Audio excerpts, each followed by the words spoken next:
6.6 that is what is fuel. तो हमें पढ़ना है इसमें फ्यूल क्या है। यहाँ तक हम बच्चों पढ़ चुके अपने लास्ट वीडियो में। Recall that the sources of heat energy for domestic and industrial purpose. तो आपको कह रहा है रिकॉल करने के लिए जो सोर्सेज ऑफ एनर्जी कहाँ पे, डोमेस्टिक एंड इंडस्ट्रियल पर्पस क्या क्या है फ्यूल के सोर्सेज। वुड है, charcoal, petrol, kerosene etcetera. These substances are called fuel. तो इन सब्सटेंसेज को हम क्या बोल रहे हैं बच्चों, फ्यूल बोल रहे हैं। अ गुड फ्यूल, अब गुड फ्यूल क्या है, a good fuel is one which is readily available. It means काफ़ी ईजी अवेलेबल हो हर जगह। इट इज़ चीप, सस्ता होना चाहिए। It burns easy in air at a moderate rate, air में बर्न हो जाए मॉडरेट रेट पे। It produces a large amount of heat, और वो क्या प्रोड्यूस करना चाहिए, large amount of heat.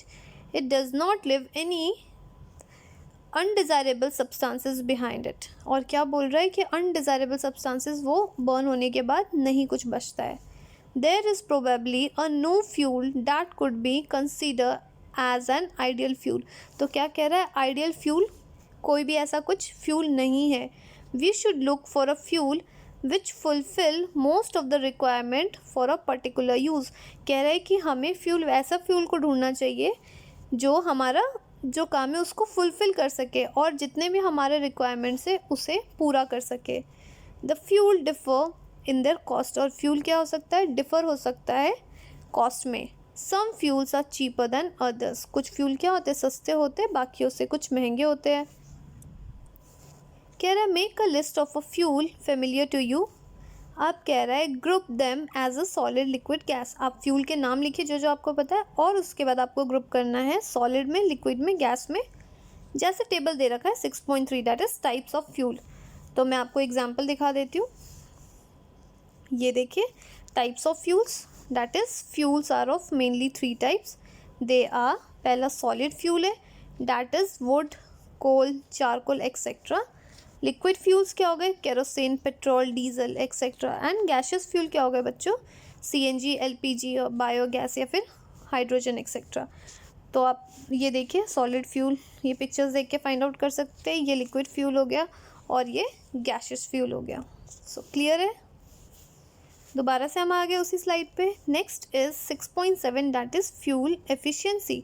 Fuel की एफिशिएंसी क्या होती है।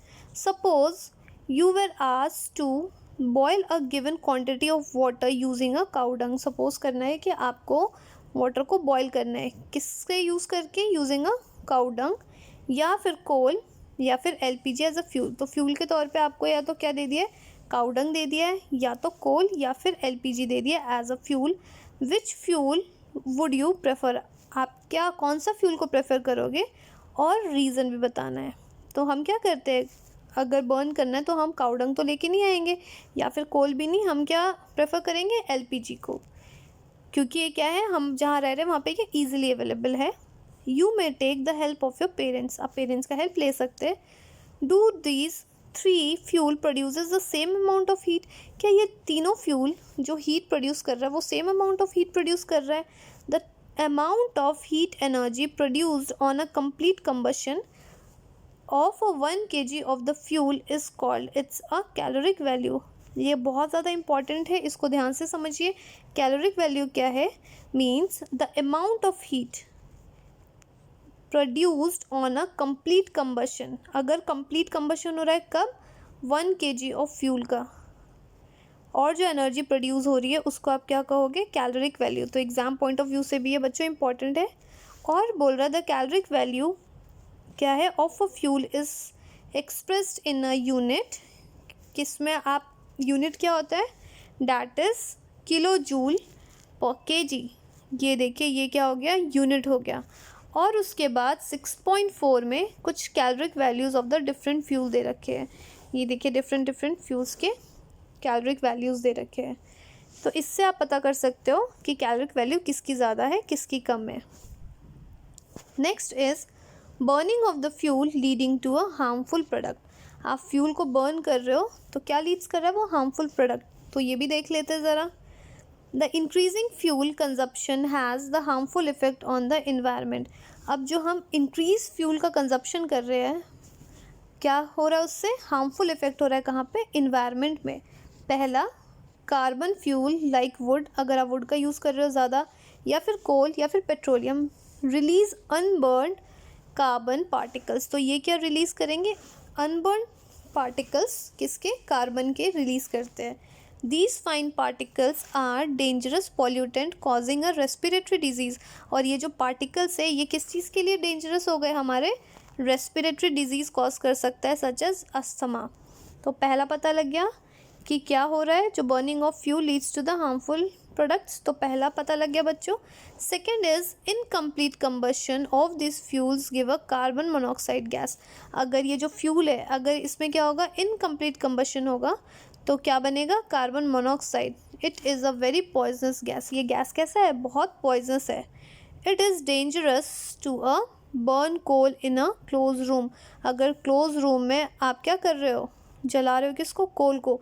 तो क्या प्रोड्यूस हो रहा है वहाँ पे? Carbon monoxide. और कार्बन मोनोऑक्साइड कैसा है? बहुत ज़्यादा पॉइजनस गैस है।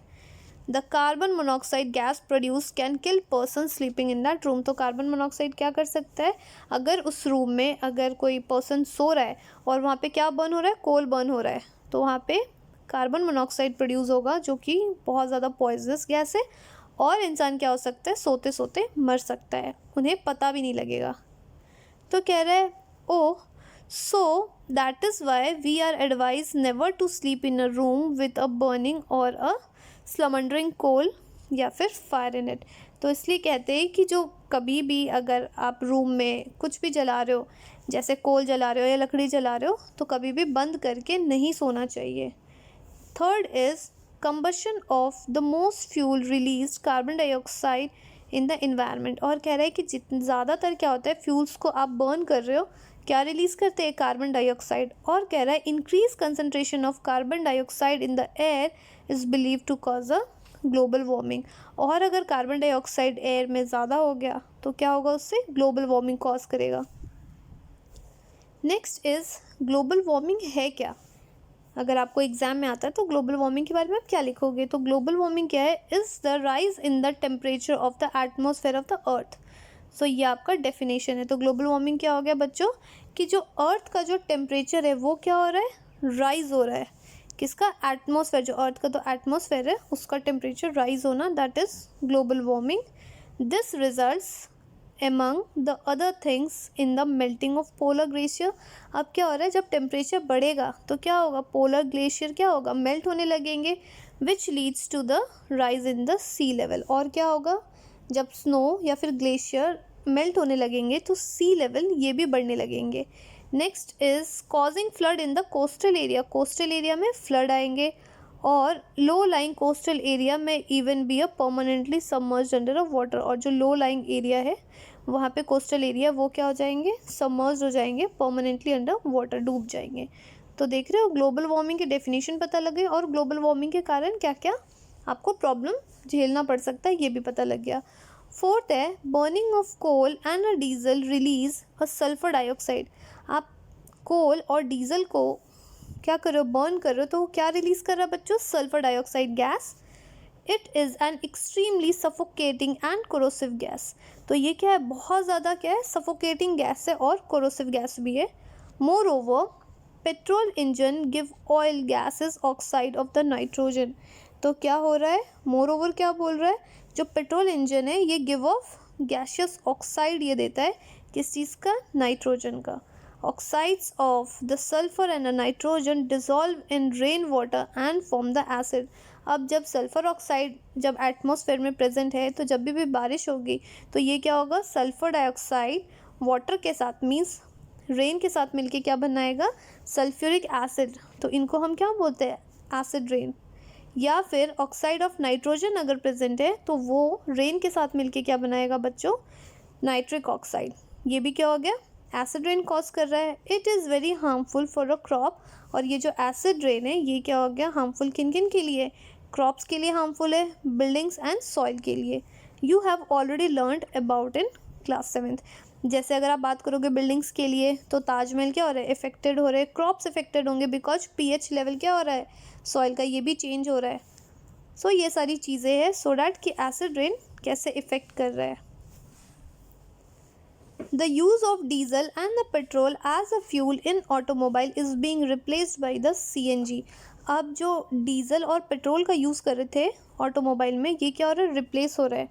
और अब क्या यूज़ कर रहे हैं, CNG, that is compressed natural gas, because CNG produces the harmful product in very small amount. Because क्या हो रहा है, जो CNG में जो प्रोडक्ट हार्मफुल प्रोडक्ट प्रोड्यूस हो रहा है ये काफ़ी स्मॉल अमाउंट में प्रोड्यूस हो रहा है as compare to petrol and diesel. Now CNG is a clear fuel. अगर आपसे क्वेश्चन आता है कि क्लियर फ्यूल क्या है तो आप क्या बताओगे, CNG that is compressed natural gas. तो बच्चों चैप्टर यहाँ ख़त्म होता है. कीवर्ड्स पे ध्यान देना है, कीवर्ड्स को भूलना नहीं है, because it is very important for exam point of view. तो बच्चों चैप्टर इजी लगा हो, समझ में आया हो तो लाइक करिए, शेयर करिए, सब्सक्राइब करिए.